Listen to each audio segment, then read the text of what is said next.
So we do have this Missouri couple, and I wanted to touch on this story because everybody is interested in it, and we'll get your thoughts on it, Sarah. And that is the McCloskeys. What happened was these people were identified by the anti-whites, where they live. They knew they were white people, and so that's it. That's their crime. Didn't matter how anti-white they may have been in life.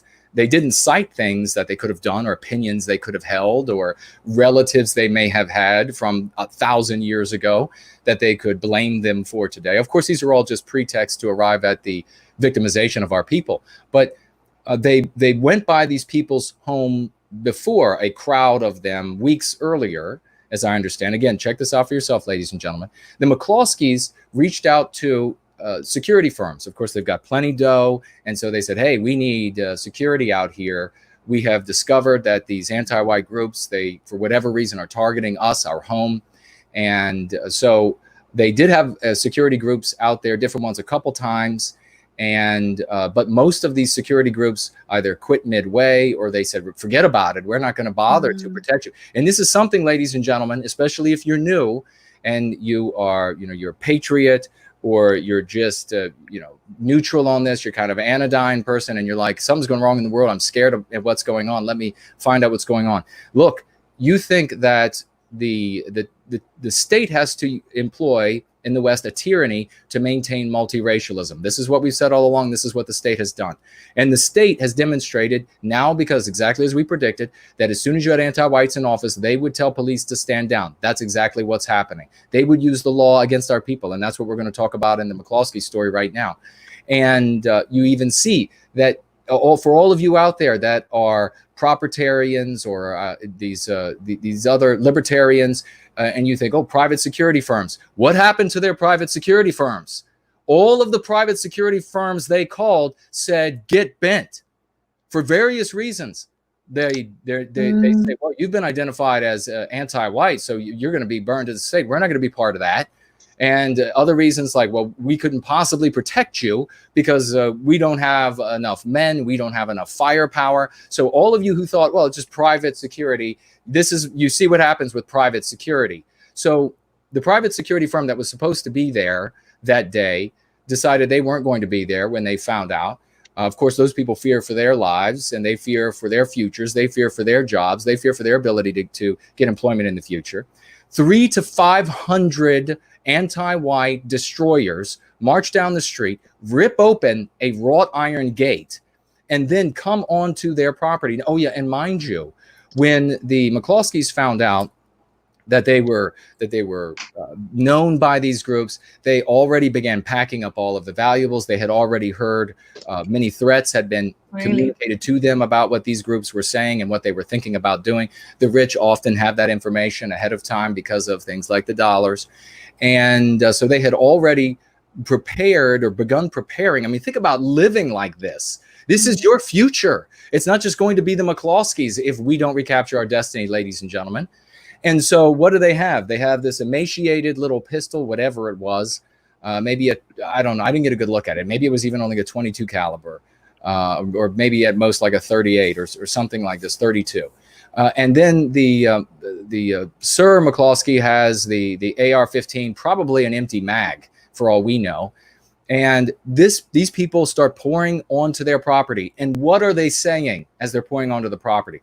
McCloskey runs outside unarmed and says, this is private property, get the hell out of here. And they say, oh no, it's not private anymore. It's now ours. That kitchen is now our kitchen. That bathroom is now our bathroom. We're going to be showering in your bathroom tonight. We're going to be using your living room tonight. That's all ours now. It's no longer yours. They heard the dog bark and they said, we're going to kill your dog. And then they said, we'll kill the both of you. So that's when McCloskey went back in, got the AR-15. The wife had the little pistol. They went outside and they said, okay, now you're going to leave. We're not going to allow you to just murder us and take the property. Now you can see we have a means of self-defense here. By the way, ladies and gentlemen, remember, this is not about guns. It's about the means to it's about self-defense. In Australia, you're not even allowed to wear a belt that can be considered a weapon that could be used offensively. So it is about self-defense. Don't talk about guns when you talk about this issue. It is about self-defense. So they come outside with tools of self-defense. And of course, the mob decides, oh, okay, well, none of us here actually want to die today. So they moved on. The McCloskeys lived. Who knows what would have happened had the McCloskeys not had tools of self-defense with them that day. And what ends up happening? You have this anti-white, non-white pig who is working as a DA in the city, St. Louis, and then immediately stated, oh, I'm going to burn these people down, in so many words. We're going to punish them. I'm going to find a way in the law to ruin them for standing up for them, for not allowing themselves to have their head caved in. Yeah. Where else have we seen this kind of stuff, ladies and gentlemen? We're not going to say on this channel, but you can look in history. It's not that long ago where you had the press, where you had, it's just in black and white footage and things like this, where you had the press, where you had international press, where you had law enforcement in cities where they said, if you defend yourself against the anti-white mob, you're the one who's going to jail. And they executed those crimes. They carried out those crimes against those people. Well, they showed up at the McCloskeys' house. Let's see, police raid home of St. Louis couple who stood up to BLM mob. Oh, I shouldn't have. BLM is full of wonderful people.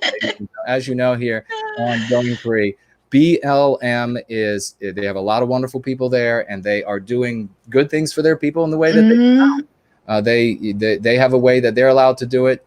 And so good on them that they are standing up the way they stand up. And we are going to stand up with love and redemption and being as law-abiding as we can possibly be.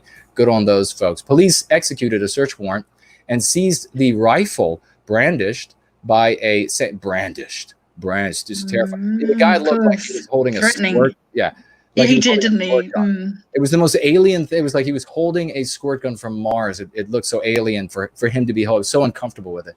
So by St. Louis man, when a certain group of anti-white protesters marched through his gated community. And by the way, that is also just factually inaccurate, because it wasn't just that one group. It was several groups of anti-whites in that 300 to 500. So I don't know why they are wrapping it all up in the name of that one group. On Friday, authorities searched the home of lawyer Mark and Patricia McCloskey, who made headlines on June 28 when a video went viral showing them waving tools of self-defense. And we'll translate these things out of the mouths of these anti-whites, waving them at, I didn't see them waving. I did see Patricia. She was pointing a little bit with like she had a hand, like a laser pointer with that handgun, but the rifle I didn't see get pointed at them.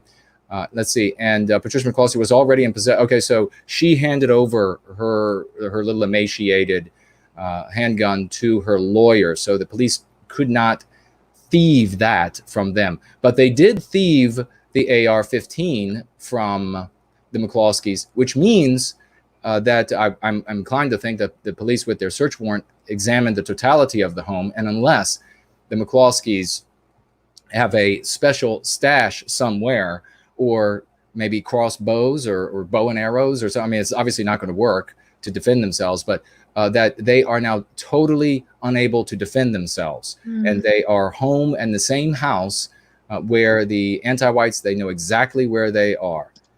So this is going on with the McCloskeys, Sarah. And what are the thoughts that come to mind about things like having your right of self-defense taken away? The fear of, and what do you think also, I really would like to hear from you, what do you think white women are thinking when they see, all across the West, when they see that anti-white mobs can show up and they can rip your wrought iron gate? Think about how many people don't have a big wrought iron gate and 10-foot tall fences. They can rip that out of there and just come on your property. And if you try to not allow your head to be caved in and not allow yourself to be raped by them, that anti-whites in positions of authority are going to come after you and your family and try to file charges against you, try to take your tools of self-defense away from you. How is it that they can't defend themselves from 300, 500 people at the gate? Yet, you accidentally drop a banana skin on a university campus and the whole place is shut down because that's a threat of, you know what I'm saying? It's so strange. Well, no, this is the thing, and this is what we try to hammer home quite a little bit, is that all of the, in Going Free, that is all of the laws, all of the codes, everything is applied in the framework of the anti-white narrative, and therefore according to the anti-white morality. So even though this is a absolutely breach of justice. These people, in fact, in Missouri, they have a castle doctrine. So it goes even further that if someone's invading your home, you absolutely have the right to shoot them dead. There's no reason for somebody to be invading your home.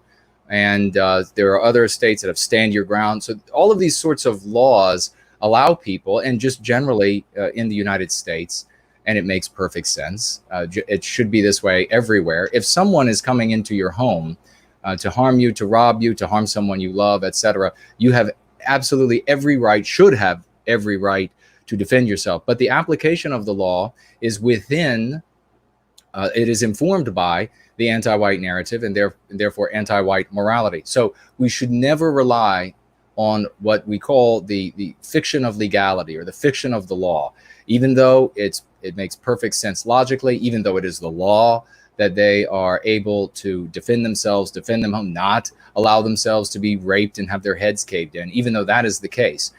We see that they will apply the law. They will absolutely get rid of the law, which is what they're doing all over the United States.